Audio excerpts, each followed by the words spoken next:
back in Kyoto, and I'm actually gonna be here for a couple of days. And I'm excited to grind here, plus we're gonna get something really cool here in a couple days. But first, I have my research breakthrough box, so let's see what it gives us. Hopefully a shiny Charcadet. That is a possibility, which would be insane. So here we go. No, it's a mile wall, of course. Literally the first time that we had Charcadet able to come out of these things, I did get it on the first one, but of course I didn't record that in front of you guys. And now that I started recording them, they're not gonna show up. It's how it goes. But anyways, I'm excited to be in Kyoto, and I'm excited to grind here. Now I'm trying to meet up with a buddy real soon, but he's about a 15-minute walk away, so I'm thinking let's pop the daily incense. Haven't really done that in front of you guys in a while, and maybe we'll get something really spicy. It's been a little while since I've seen a Galarian bird as well, so if we could get one of those here, that would be insane. Tokyo admittedly has been good to us. Oh, and it's funny, look at that, our first bird of the day. Technically it is a bird. It's not a Galarian bird, but it is a bird. It's not a Galarian bird, but we do have ourselves a free Dynamax Charmander. I love seeing the animation for this. Unfortunately, it's not a shiny one, but still cool to see it. We've got some eggs now. Let's see what happens with these. Delibird. I haven't hatched a shiny in a little bit. I know we got super lucky with those Charcadets, but I'd like to see something from this rotation. So number 3, no. Part of me really wants to hatch that. I think that would be a super cool hatch, but I wouldn't mind this either. Or the Cherubi, or the Munchlax. Honestly, I'd take them all. And I've never hatched a Shundo and so many eggs, so it would be cool if we could finally do it. So far, no good yet.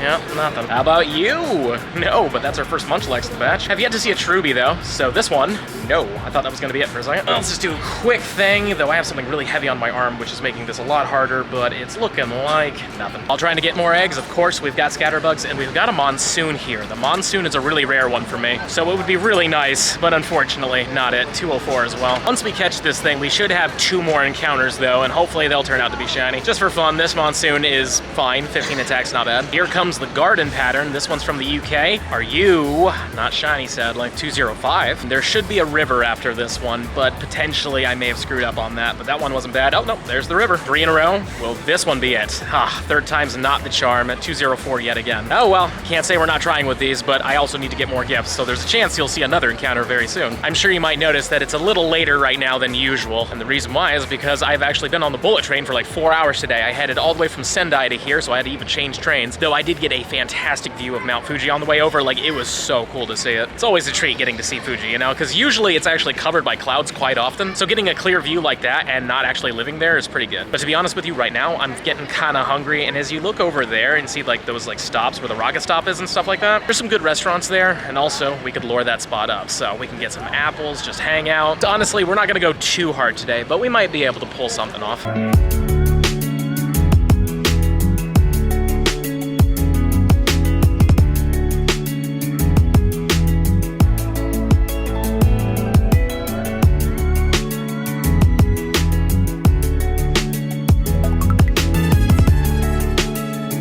I gotta say, that spot was actually really nice. I've been there before, but they changed up their menu, but I really enjoyed everything. Plus, we got a shiny Skolvet in there, so can't complain with that at all. IVs weren't great, but whatever. There is something I want to show you now, is that this came off of a Mossy lure, and specifically, it was from an apple. And when we catch this thing, or at least hopefully we will catch this thing, you'll notice that you will get apples for catching the Pokemon that were apples. So you're technically not really losing out, even though it's not an Applin for sure, and it's not just a guaranteed apple. But then, of course, when I catch this one, I did not get an apple. I promise you, though, it is a thing. Also, Applin does have the potential of dropping an apple as well when you catch it, though it seems like when I start recording it doesn't want to do it. Hopefully this time it actually will, though. So the Applin is down. Let's see it. Does it come with an apple? It does not. Okay, so on this little mini excursion to Kyoto, I'm trying something a little different. I'm not staying at a normal hotel. I'm staying in kind of like a little apartment, and the big reason I wanted to do that is, for one, it was pretty cheap, but also because I thought it'd be fun to see what it's like to actually kind of like live here. I'm sure it's a very small taste of what it's actually like, but right now I'm actually gonna head off and grab some stuff. So while I'm taking care of that stuff, I'm gonna show you the apartment. All right, here's the apartment. It's really small. First, let's just get these on real quick. As you can see here, we have the kitchen. Pretty simple. We've got a sink, and we've got ourselves a nice little area to cook, I guess. And then when we open up here, this is what the bathroom looks like. It is very, very small. And then from the kitchen, we make our way into the bedroom, which does have a refrigerator, which is nice. Plus, we've got a microwave, we've got a toaster-like thingy, and a rice cooker as well. Oh, and they've got pretty much every amenity I probably need right there. And then we've got ourselves a desk right here. There's a TV, there's another desk to work at, and then we've got the bed right here with some AC. Honestly, I like it. It's small and the walls are a little thin. I've been able to hear the neighbors a bit, but honestly, it's a nice little taste of living in Japan, because I do intend on cooking here and such. Plus, we do have Pokestops, and there was an applin waiting outside. This isn't even from a lure or anything like that, so this is a wild Kyoto, beautiful little applin, and it's a 555, and here's hoping it's a good one. I want to get a good one, you know what I mean? Like, all of them so far have been fine, but I want to get like a solid one, or a hundo. That'd be cool too. So watch as this applin right here is gonna be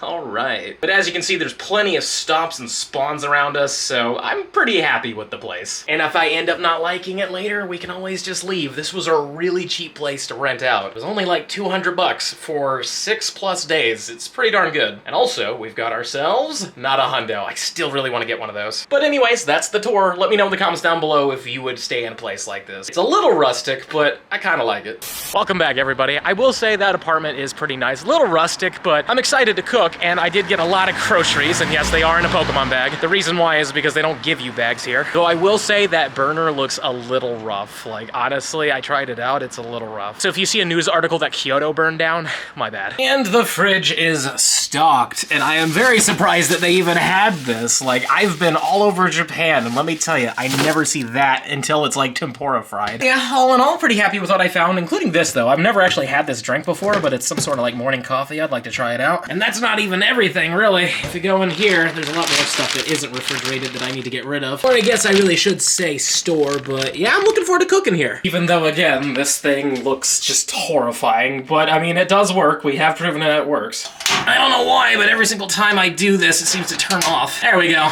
We got it to stay. Obviously, probably shouldn't be wasting the gas like this, but it does work. And finally, I can prove to you that these Pokemon do drop these tart and sweet apples. Specifically, it says Applin dropped a tart apple, so when we claim it real quick, there we go. So this actually happens with other Pokemon too. It's not just the Applins where this happens. We've got another Applin here. Let's just take a look and see if this one drops one as well. But it's not guaranteed, obviously, as I've shown you from those other two Pokemon, but it does happen. This is a great way to farm even more of the apples, is by just catching everything that comes off of them. But, oh, there we go. Dropped a sweet apple. Perfection. Love it. Also, man, I want to get a hundo of this. And here you can see that Hoppip has now dropped a tart apple. So it's not just the Applins that do it. Pretty much almost every single apple Pokemon has a chance of giving you an apple. Before we wrap up this video, I'm going to evolve two Applins into both their forms. This one feels PvP-ish, so why not? We'll take this one and make it an Appleton. This one is my favorite out of the two. I think Flapple's cool and all, but I really like Appleton, you know what I mean? Like, I just like that he's a big, tanky apple pie dragon. It's just such a fun concept. So I will say it's my second favorite out of all the three different forms, but we're not going to be able to see Hydrapple for quite some time, but I'm excited for Hydrapple. That one's going to be super cool, but there we go.